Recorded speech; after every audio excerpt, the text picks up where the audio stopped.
वार्ता रखी गई है। हमारे पूरे प्रदेश से सभी जिलों से लोग आए हैं।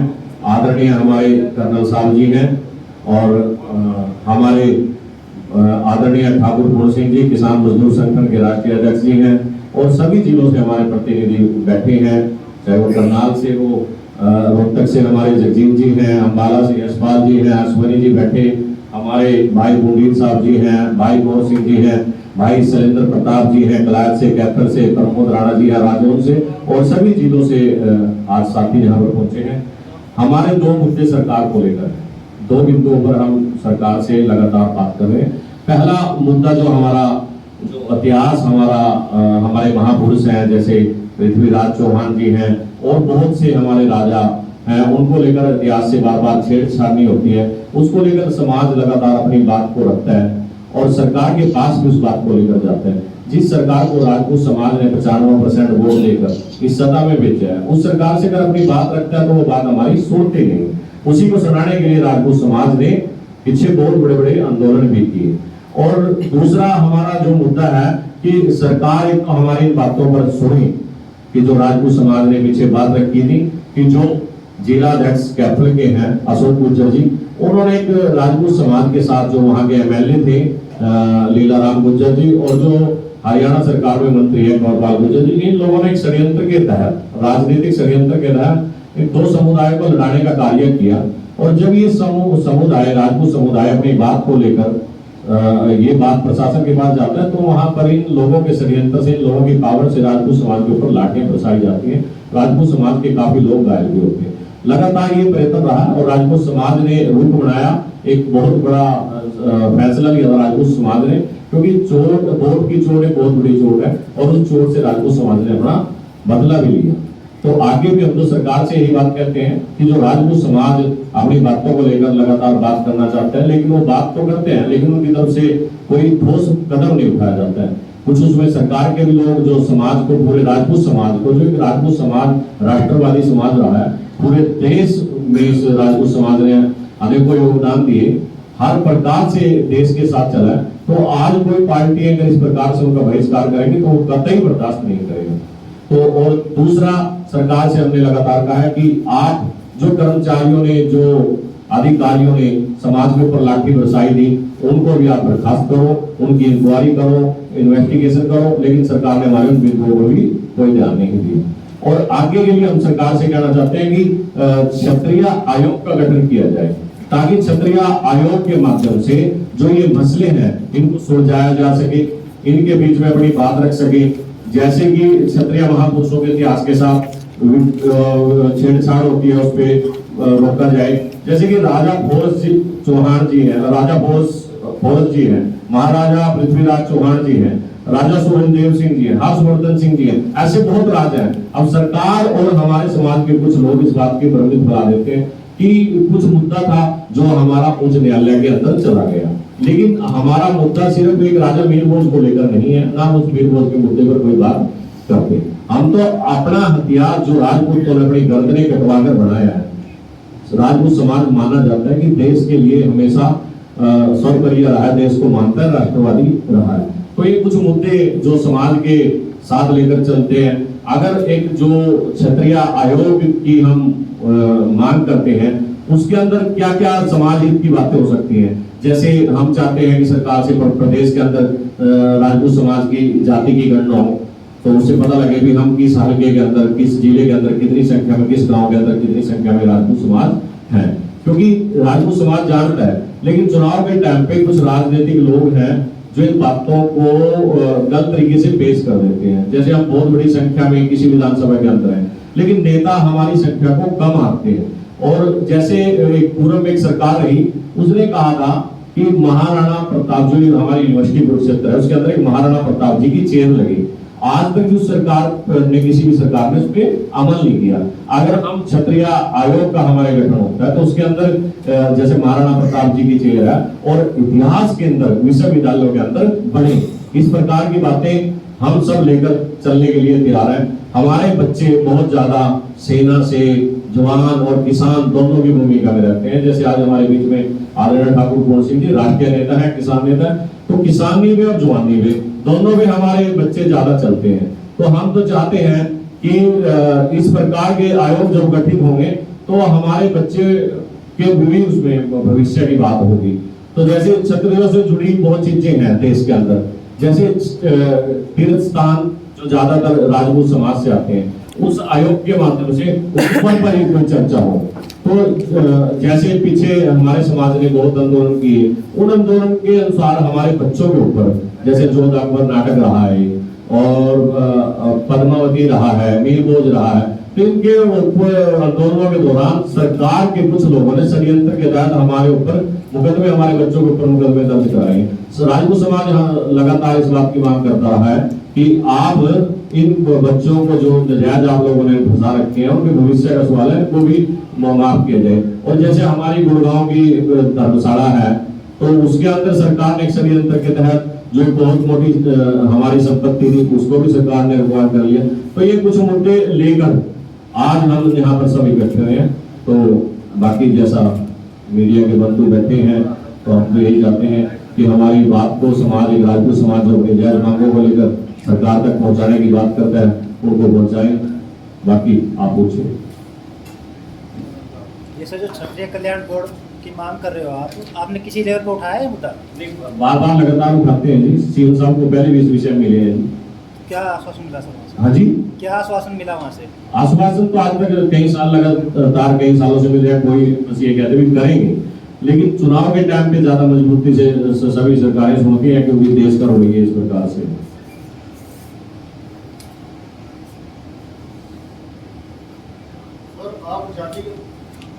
आप जातिगत जनगणना की बात कर रहे हैं, आपके पास कोई आंकड़ा है कि कितने राजपूत परिवार के लोग रह रहे हैं? लगभग है हमारे पास, लेकिन हमारी तो मानी नहीं जाती ना, सरकार की मानी जाती है। आप अपनी बताओ ना, मानी ना, आज हमने सरकार से थोड़ी बात करती है, तो आपसे बात नहीं, देखो जो हमारी है वो तो ना तो कहीं पर मानी जाती हो, और उसका फायदा भी कुछ नहीं है ना। आपके पास आंकड़ा है कोई?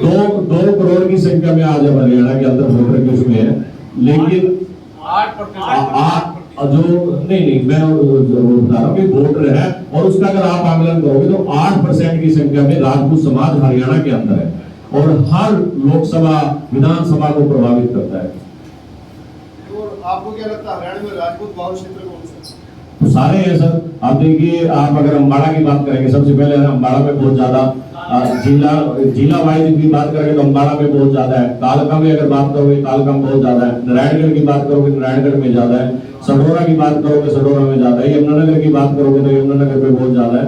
कुरुक्षेत्र में बैठे हैं हमारे सबसे ज्यादा, अगर हमारा करनाल जिला है, भिवानी जिला है, अगर जिलों की बात करें गुड़गांव में बहुत ज्यादा संख्या में राजपूत समाज है। तो पूरा हरियाणा हो गया? हाँ बिल्कुल है जी, पूरा हरियाणा। अगर सरकार की बात करें नेताओं की, तो नेताओं के हिसाब से 90 विधानसभा है, 10 लोकसभा है, तो उसमें पूरा प्रभावित करते हैं। तो अभी कितने राजपूत नेता है जो विधानसभा में? अभी 2 राजपूत नेता है। और लोकसभा में आज तक जब से ये हरियाणा अलग हुआ है 1966 के बाद, कोई भी राजपूत समाज, ये दुर्भाग्य की बात है कि जो इतना राष्ट्रवादी लोग हैं, कारण क्या? टिकट नहीं मिलती है, वोट नहीं मिलती? सरकारें अनदेखी करती हैं, और टिकट नहीं मिली आज तक कोई भी। कोई इंडिपेंडेंट खड़ा हो गया, क्यों नहीं जीत गया? नहीं, देखो वो बात आपकी सही है, लेकिन हमेशा लोकसभा में आपने देखा भी होगा कि हरियाणा से आज तक भी कोई ऐसा आजाद उम्मीदवार लोकसभा में नहीं पहुंच पाया। लेकिन कुछ इलाके ऐसे हैं जहां पर हम बहुत ज्यादा प्रभावित करते हैं। आगे आने वाले समय में जो बात आपने कही, उस पर विचार विमर्श समाज कर रहे हैं। करीबन 1.5 साल पहले इसी सभा में गुर्जर समाज के लोग, ये जाट समाज के लोग आए थे। उन्होंने कहा था कि राजा रामचंद्र से लेके और जितने भी शक्ति और सबके सब जो है वो जाट है।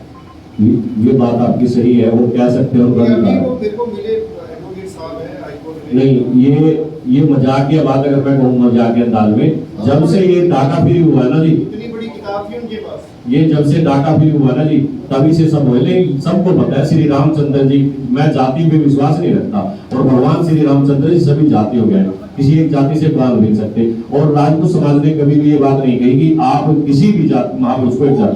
चलो राम जी को छोड़ दिए, पर वो महाराणा प्रताप तक आ गए थे, महाराणा प्रताप जी को जाट।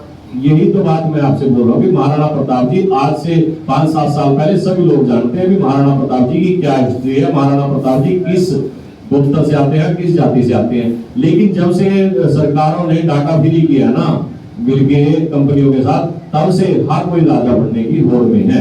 लेकिन क्षत्रिय जो चीज है वो एक अलग चीज है। तो किसी क्षत्रिय समाज ने इसका विरोध भी नहीं किया, समर्थन भी नहीं किया। नहीं सर, देखो ये आपके समक्ष आ जाए हैं, लेकिन राजपूत समाज तो मैंने कभी बहुत प्रदर्शन कर रहे हैं, इतने पुराने, मैंने 10-10 साल पुराने मुकदमे, ये किस चीज के लिए हो रहे हैं हमारे ऊपर, इसी चीज के लिए तो है मुकदमे, रोडों पे गए, प्रदर्शन किए, सरकारों से मिले, तभी तो हुए नहीं। और आपको यकीन है आपका बोर्ड बन जाएगा तो आप यहाँ पे जाएंगे? जी सर, आपको यकीन है कि अगर आपका राजपूत क्षत्रिय समाज का बोर्ड बन जाएगा? हाँ जी। बोर्ड की आप बात कर रहे हैं। नहीं देखो, कोई भी बोर्ड है वो सरकार से प्रभावित होता है और उसके अंदर अपने मुद्दे ले के सर जाए जा सकते हैं। वो मानी जाएगी बोर्ड की बात? देखो, समाज ने वोट की चोट बहुत बुरी है और सरकार को बस सबक भी सिखाया पूरे देश के अंदर राजपूत समाज ने।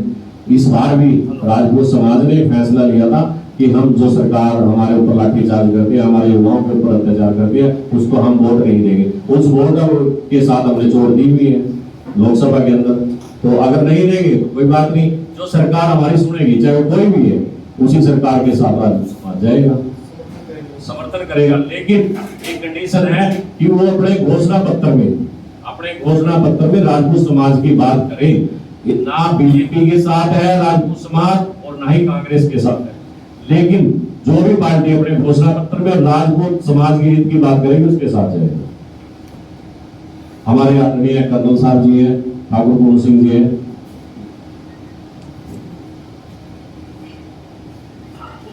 आप सभी भाइयों को मेरा नमस्कार। लोकसभा के इलेक्शन से पहले राजपूत समाज में बड़ा भारी आक्रोश था। तो था इतिहास का संरक्षण और दूसरा था हमारे पूर्वजों के मान सम्मान को ठेस पहुंचाना। उसमें क्या हुआ कि सम्राट मीर भोज की मूर्ति के साथ जाति सूचक शब्द लिखा गया, जिसके बारे में पूरा समाज जो है वो आंदोलन पर आ गया और उन्होंने कहा कि हमारे महापुरुषों के साथ यह अन्याय है, उनके मान सम्मान के खिलाफ। सरकार से भी ये बात कही गई कि जाति सूचक शब्द ना लिखा जाए, लेकिन उस पर कोई असर नहीं हुआ। शायद सरकार को भी दो समुदायों को लड़ा करके अपने वोट बैंक को सुरक्षित रखना शायद ज्यादा उनको ठीक लगा, ना कि ये कि हम दो समुदायों को बिठा करके इसका मसले का हल करें। तो अभी जो है इतिहास संरक्षण के बारे में इतना कि इतिहास को आप बदल नहीं सकते, बहुत पुराना इतिहास है।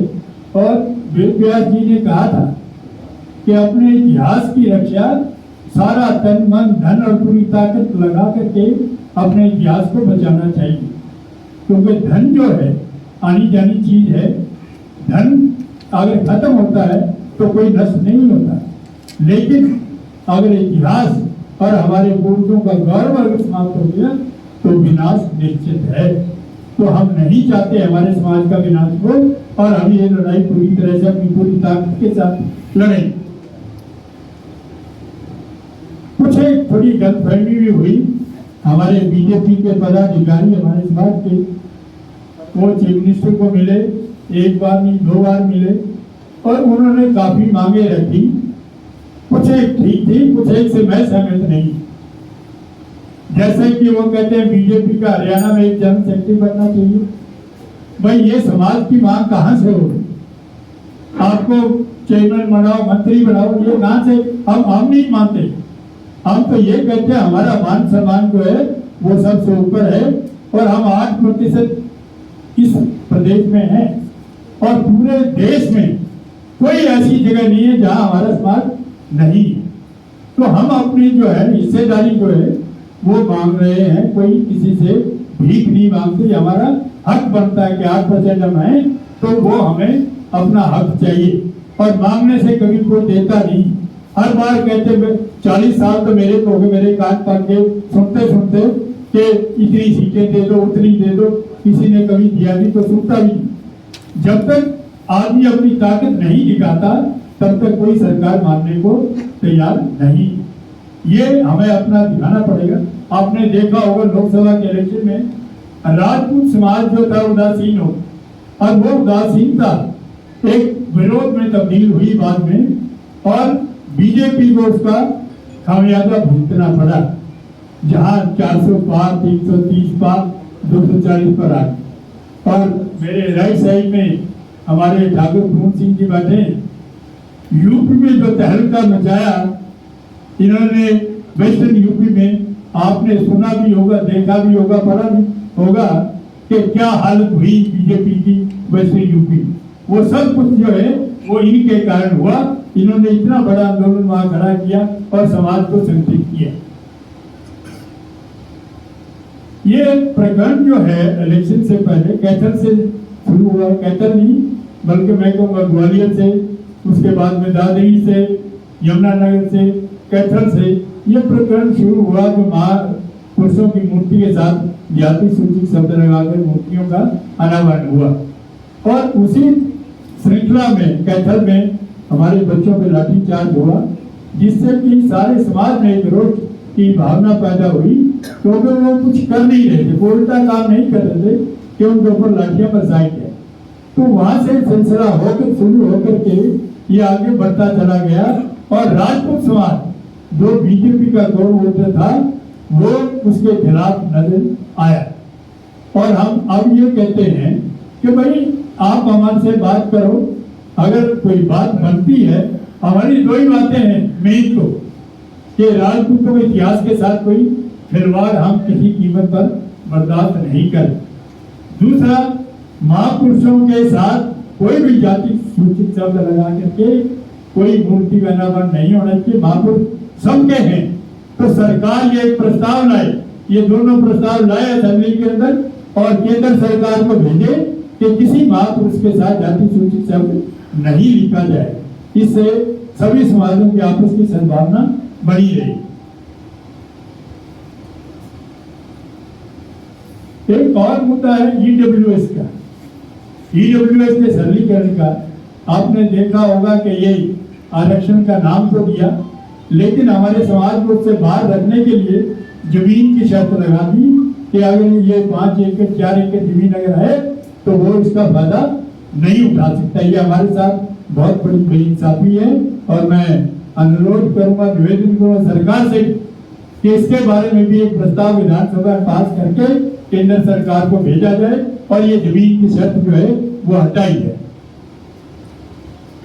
क्षत्रिय आयोग का मेरे साथी विनोद ने बताया आपको कि हम चाहते हैं क्षत्रिय कल्याण आयोग जो वो बने ताकि वो समाज के मुद्दों को उठा सके और जो फिल्मों में इधर उधर जो एक कैरेक्टर असैसिनेशन होता है वो बंद होना चाहिए।